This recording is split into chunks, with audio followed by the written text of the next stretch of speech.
is a living lab for the future.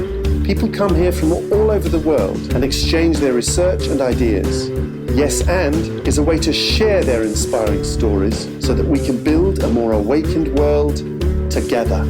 So welcome to Yes And I'm so thrilled to welcome Michael Dellinger from South Africa. Yep. Explorer, researcher, and author of so many interesting books.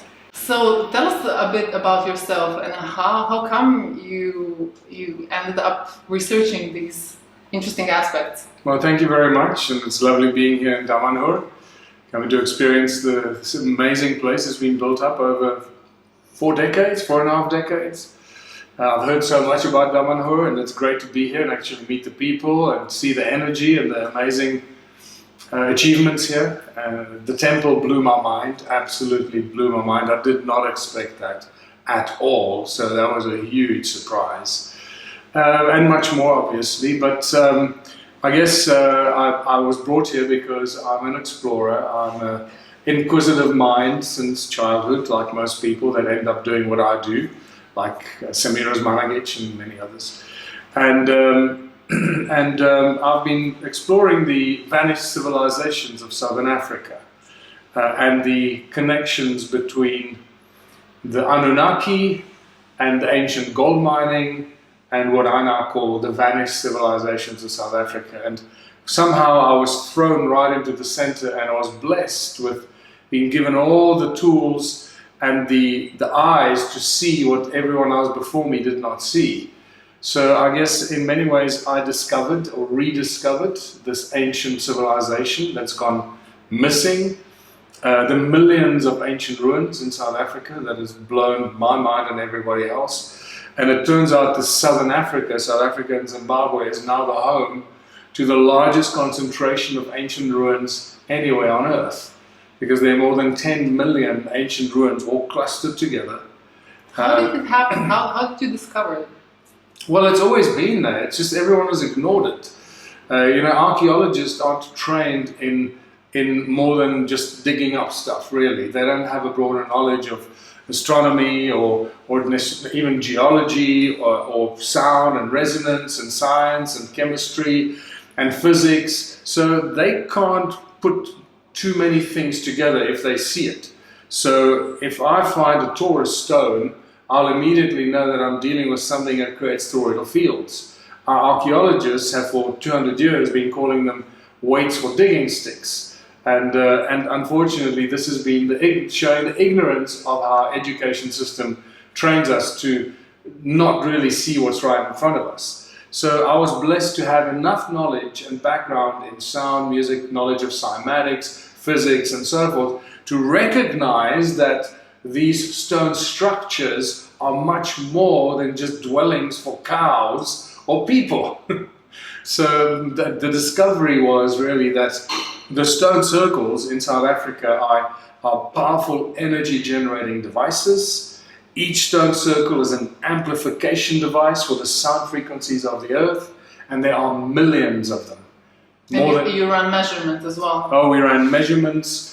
We measured sound frequencies, electromagnetic fields, and many other kinds of measurements that tell us that this is a machine, and the machine is still working today.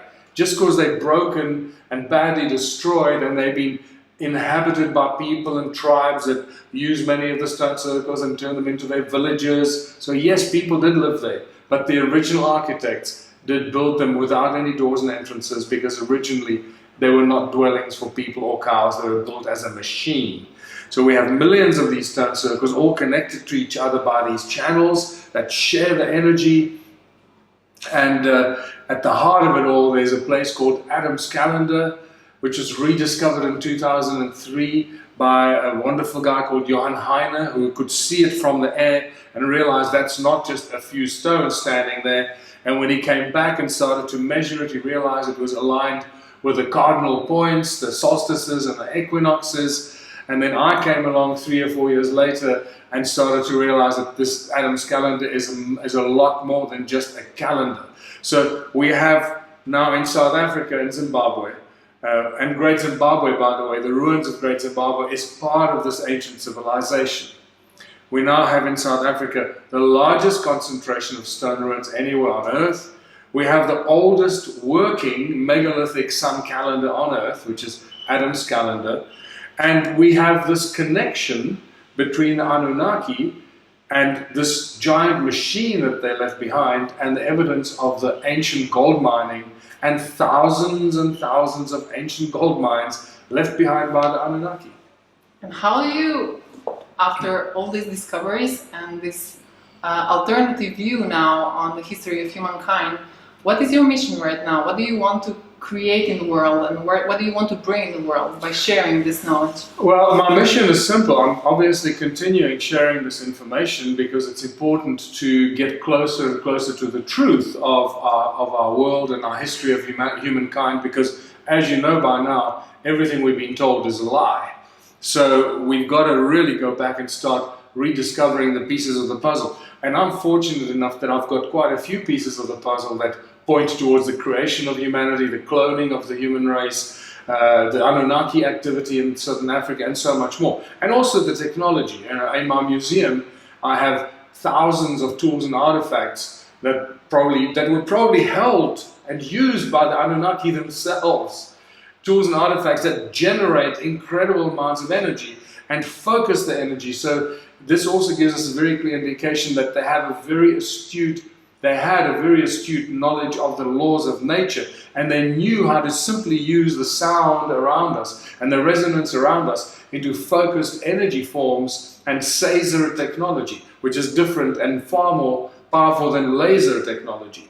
But this is all interesting stuff, right? And we can keep looking back at the past and wondering what happened and make new discoveries. But unfortunately, that's not going to help us into the future. And that's where it gets really exciting, because it was my... Well, it is. Exactly. So it was my study of this ancient stuff and looking into the origins of humankind that made me realize that money was a very specifically created tool of enslavement at a very specific point in time in history. And there was a bunch of people called the first priest kings that were given this money, and they were given tools of powerful weapons and weapons of mass destruction with which they could slay the people and smite the people. And these were the first priest kings that were appointed by the gods. How do we know this? We know this from the Sumerian texts, from the kings list that tell us when and how this happened. And it's at the same time that these first priest kings were appointed by the gods, which is most likely the Anunnaki, with the possibility of a few other species that were hovering around at that time for a few million years in the past. And we see the rise of the royal bloodlines that became the royal political bloodlines in more modern times that knew the art of writing. They had, as I mentioned, weapons of destruction with which they could control the people. If they didn't want to listen to them, they could smite them. And most importantly, they invented and created money, which became the tool of enslavement over the people. And that led me to figuring out, well, how do we get ourselves out of this Babylonian black magic money system? And that led to the creation of the Ubuntu movement, and over many years, since 2005, going through all kinds of experiences, going into politics in several countries, running in various elections. I even ran for president in South Africa in 2014, learning that we cannot participate in any kind of confrontational activity, that whatever we do has to be something very different, that conflict is an old paradigm thinking, that we have to create a new system that makes the existing system obsolete. And that became this alternative system, how do you see it? It's a very simple system.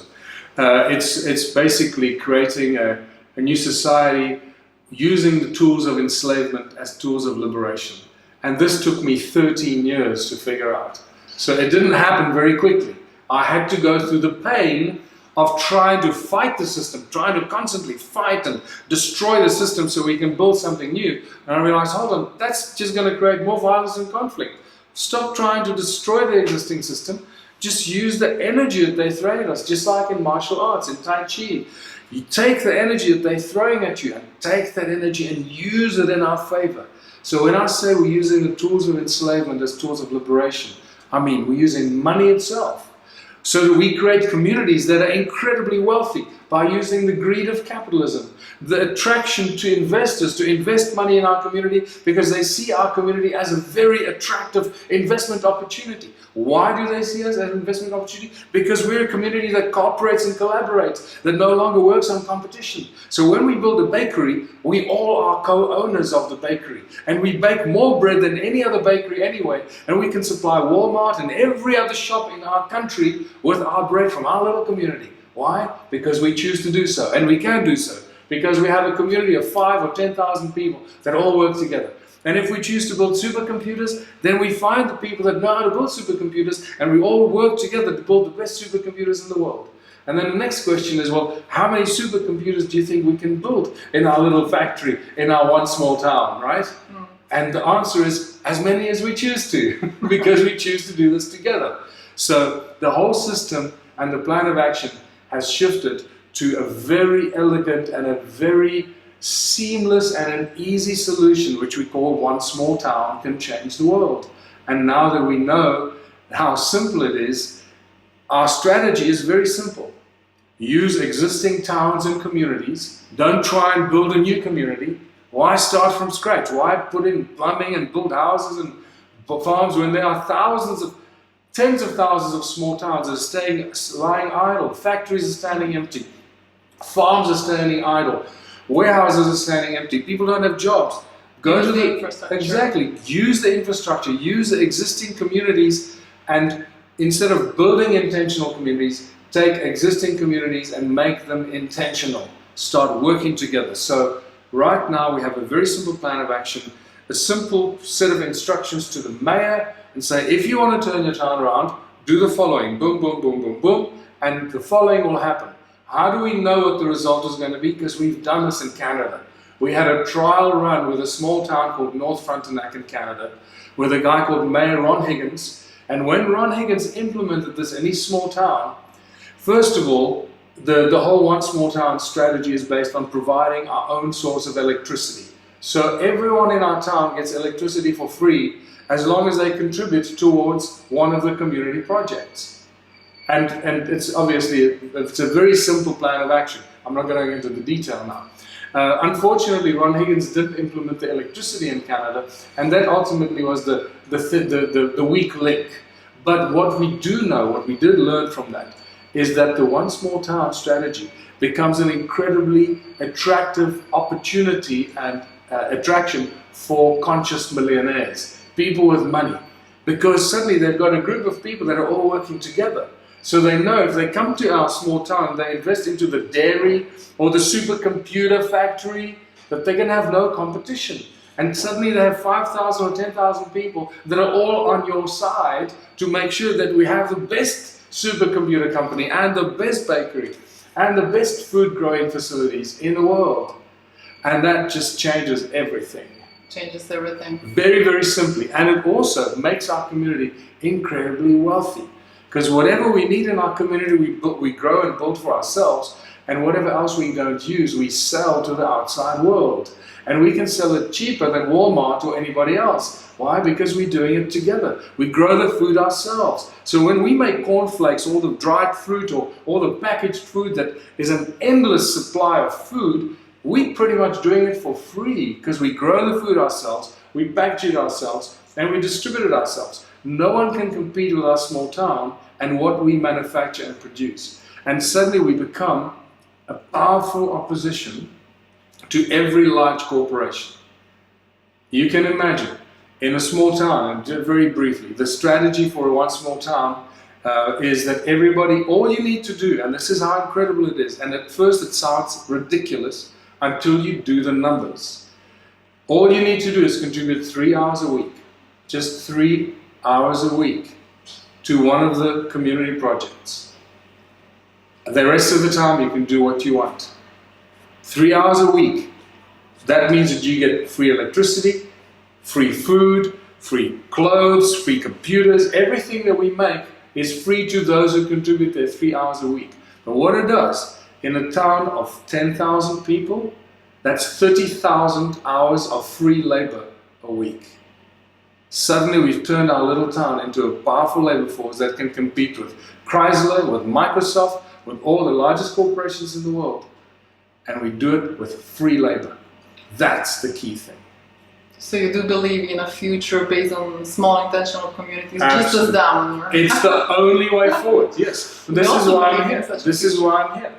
And I believe that Damanhur is very close to being able to do this because you've been practicing elements of the one small town. You just need to take it to the next step and use the tools of enslavement as tools of liberation. Find the mayor in your community and say, hey, we want to do this. Use the bullets of implementation. Start attracting the healers. Start setting up the businesses, because it's got to run on a business basis. You can't try and create an island inside a global ocean of capitalist sharks that will consume you and eat you up. You need to create something that's going to become incredibly financially successful. Once you're financially successful, keeping in mind that we don't need the money ourselves. In our community, we don't need money because we distribute everything for free to ourselves, as long as you contribute your 3 hours a week. But we sell everything. Yeah. And eventually what happens is the balance of the money. So let's say we have 100 businesses and every business generates, $100,000 a month. That means that we have $10 million a month, or whatever it is. So now you're distributing 1/3 of that, and again I'm going into semantics here, but 1/3 of the profits gets distributed to the people of the town. Mm-hmm. So very soon the people of the town will be getting more money from the income of the businesses by simply giving 3 hours a week. They'll be getting more money than they get from their job, right? And you know what's going to happen next, and people will leave their jobs. And suddenly all the big factories and the mines and the corporations that are enslaving our people will stop functioning because the people won't work there anymore. They'll simply shut down. Because the power of the people and the small communities that cooperate and collaborate will take over the world. It'll become a domino effect that becomes unstoppable. And I think you guys are so close to it. You're one step away from it, literally. Since your mayor here is already part of the Damanhur community, you know the mayor of the neighboring town, which has got 10,000 people. That's a perfect town to set this up. And if you join with the neighboring town, and the strategy is this, that if you present the neighboring town mayor with a letter saying, Mr. Mayor or Mrs. Mayor, we want to do this in our town, and the mayor says no, say okay, then you find somebody in your community to run for mayor. And because of the support of the Damanhur community, you'll probably win the election. Now you have a mayor that can implement this, and the rest is literally a walk in the park, and you could be the first town that really makes this work. Let me know, I'll bring our energy partner, we'll bring an energy device to you, we'll implement the electricity device so that you have your free electricity device, and the rest is a walk in the park. We really do live in an amazing time in history. Yeah. So that's really what I came here to share, is to learn what you're doing here, and I've learned so much today, it blows my mind. I'm really impressed with what I see. I think you're one step away from making this probably the first example in the world. Amazing. Thank you very much, Michael, for everything that you do and for this interview. It's a great pleasure. Thank you for having me, and this wonderful group of people here. I really look forward to see how this community just evolves and explodes and becomes a leading example of what can be done.